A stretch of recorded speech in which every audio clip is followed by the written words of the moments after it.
जिगर की सेहत हमारी ओवरऑल सेहत के लिए बहुत ज़रूरी है, क्योंकि जिगर की ख़राबी जो है वो बहुत सारी पेचीदगियों का बायस बन सकती है, जिसमें खून की उल्टियाँ हैं, पेट में पानी वगैरह वगैरह। तो आज मैं 5 चीज़ें ऐसी बताऊंगा कि जिनके करने से इंशाल्लाह हमारा जिगर सेहतमंद रहेगा। मैं डॉक्टर राजा इकरामुल हक हूँ, मेदा जिगर स्पेशलिस्ट हूँ। फातिमा मेमोरियल हॉस्पिटल में एज ए कंसल्टेंट काम करता हूँ और प्रैक्टिस करता हूँ नेशनल हॉस्पिटल डिफेंस लाहौर में।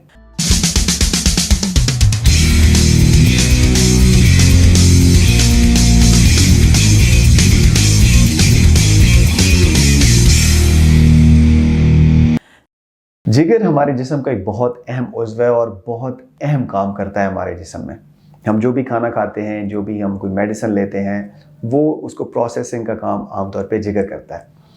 आज मैं 5 चीज़ें आपको ऐसी बताऊंगा जो अगर आप ख्याल रखेंगे तो उसकी वजह से जिगर जो है आपका वो सेहतमंद रहेगा। सबसे पहली चीज़ आती है हमारा वज़न। वज़न जैसे जैसे बढ़ता है तो चर्बी हमारे जिस्म में इकट्ठी होती है।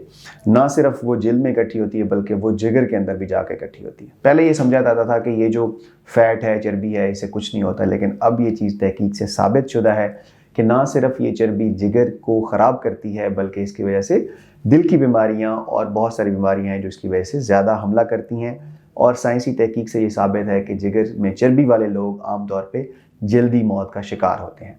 इसलिए अपना वज़न जो है हमेशा वो चेक में रखें, एक्सरसाइज करें, डाइट करें और वज़न को कंट्रोल करें। नंबर 2 पे चीज़ आती है वो है शराब नोशी। बहुत ज़्यादा जो है वो जिगर की ख़राबी का ये बायस बन सकती है। वेस्ट में बहुत ज़्यादा इसका मामूल है, लेकिन हमारे यहाँ भी ये चीज़ अब बहुत तेज़ी से बढ़ती जा रही है। तो शराब नोशी का इस्तेमाल आपके जिगर के लिए बहुत नुकसानदेह हो सकता है और आपके जिगर को ख़राब कर सकता है। ना सिर्फ जिगर को बल्कि लबलबे को भी ये ख़राब करता है। तो शराब नोशी से बचें ताकि आपका जिगर जो है वो सेहतमंद रहे। तीसरी नंबर पे चीज़ आती है वो है अपने हाथ साबुन से लाजमी धोएं, खाना खाने से पहले भी, वॉशरूम के इस्तेमाल के बाद भी। हेपेटाइटिस जो है, जिसे हम आम तौर पे पीला यरकान कहते हैं, हेपेटाइटिस ए और हेपेटाइटिस ई, ये आलूदा पानी और आलूदा खुराक से फैलते हैं। ख़ास तौर पे प्रेगनेंसी के दौरान अगर हामला औरत को हेपेटाइटिस ई हो जाए तो वो बहुत ज़्यादा नुकसानदेह हो सकता है और उसमें जिगर फेल भी हो सकता है। लिहाजा सफाई का ख़ास ख्याल रखें और ये जो खुराक है जो अनहाइजेनिक यानी कि ऐसे तरीके से बनती है जहाँ पे सफाई का ख्याल नहीं रखा जाता, उससे लाजमी तौर पे बचें। नंबर 4 पे आते हैं जी गैर ज़रूरी इंजेक्शन। हमारे यहाँ ये रिवाज है कि अक्सर लोगों को देखा है कि वो डॉक्टर के पास जाते हैं कि कहते हैं जी हमें तो इंजेक्शन ही लगाएं, हमें दवाई से नहीं फ़र्क पड़ता। दुनिया में एवरेज आम तौर पे 3 से 4 इंजेक्शन लगते हैं एक फ़र्द को, जो पाकिस्तान में ये तादाद वो 13 से 14 तक की है। ये ना सिर्फ बहुत सारी प्रॉब्लम्स का बायस बनते हैं बल्कि ये हेपेटाइटिस बी और सी के फैलाव का भी बायस बनते हैं। अच्छा, इंजेक्शन के साथ साथ आपने ख्याल रखना है कि जब आप शेव करवाने जाएँ हमेशा नए रेज़र के ऊपर जो है इसरार करें, बल्कि बेहतर तो ये है कि आप अपनी शेविंग किट ही खुद रख लें।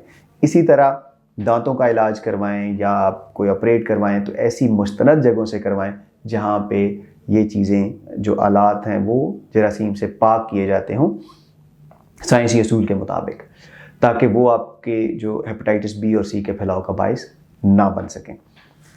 आखिरी चीज़ है वो है दवाइयों का बेदरेग इस्तेमाल। हम लोग क्या करते हैं, हम सेल्फ मेडिकेशन करते हैं, खुद से दवाइयाँ खाते हैं। बहुत सारी दवाइयाँ हैं जो जिगर की ख़राबी का बायस बन सकती हैं, जिसमें एंटीबायोटिक्स हैं, जिसमें दर्द की दवाइयाँ हैं। सिंपल जो पैनाडोल है, अगर सिंपल जो पैरासीटामोल है, ये भी बहुत ज़्यादा प्रॉब्लम कर सकती है अगर आप ज़्यादा मिकदार में लें, और ये जिगर के फेल होने का बायस भी बन सकती है। तो खुद से दवाइयाँ इस्तेमाल नहीं करनी, हमेशा डॉक्टर के मशवरे से इस्तेमाल करें ताकि आप अपने जिगर की हिफाजत कर सकें। तो इन चीज़ों पर अमल करें ताकि आपका जिगर जो है वो सेहतमंद रहे। शुक्रिया।